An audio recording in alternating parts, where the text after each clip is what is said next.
Welcome to the first annual LSU Ag Center Rice Research Station Virtual Field Day. My name is Dustin Harrell and I'm the project leader for the Rice Fertility and Agronomy Project here at the Rice Research Station. I also serve as the Extension Rice Specialist for the state of Louisiana.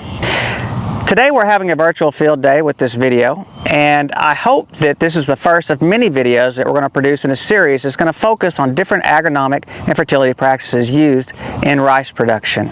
But for today, let's start off with something simple, and that is nitrogen rate recommendations in drill-seeded delayed flood rice production systems. In the state of Louisiana, drill-seeded delayed flood rice production is by far the most used rice production method that our growers are using. Approximately 75% of our growers use a drill-seeded delayed flood rice production system. In this particular rice production system, we recommend nitrogen in two applications. The first application is going to come just before permanent flood establishment, when that rice is between fore-leaf and its first tiller. And the second application is going to come at mid-season, somewhere between panicle initiation and panicle differentiation. And we'll actually use the green ring as the physiological growth stage where we'll trigger that mid-season nitrogen application. Now we apply approximately 2/3 of our nitrogen in that first pre-flood nitrogen applications and 1/3 of our nitrogen in that mid-season application. Now this pre-flood nitrogen application is by far the most important nitrogen application timing.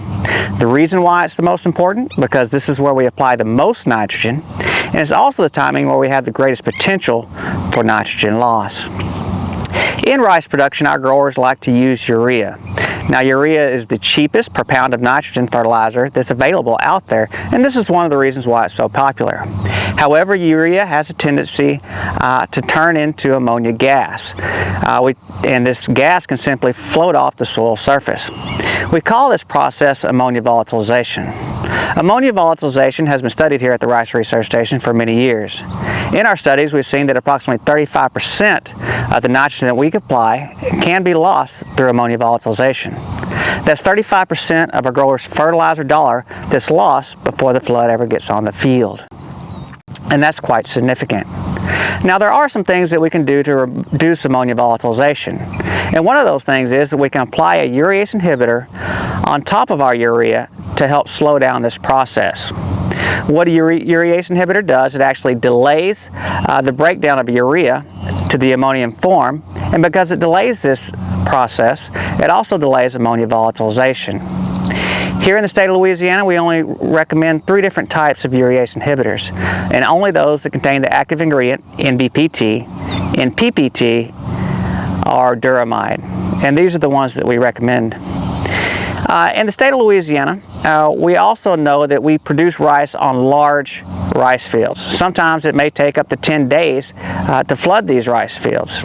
In these situations, a urease inhibitor applied on urea is a great value. We actually recommend that it's used any time that the urea is going to sit on the soil surface for more than 3 days. We also have to be cognizant that the soil is dry when the urea is applied. If the soil is dry, this will slow down the onset of ammonia volatilization for about 2.5 to 3 days. However, if the soil is moist or wet at the time of application, ammonia volatilization can start almost immediately. However, in one situation, if there's already standing water on the field, we do not recommend applying a urease inhibitor on urea. In this case, it's not going to give you any benefit. And that's the basics of applying nitrogen fertilizer in drill-seeded delayed flood rice production. Before I sign off, I would like to thank the Louisiana Rice Research Board. They fund the majority of our program and a lot of the research that you see behind me. Without their funding, a lot of our research would not be able to be done.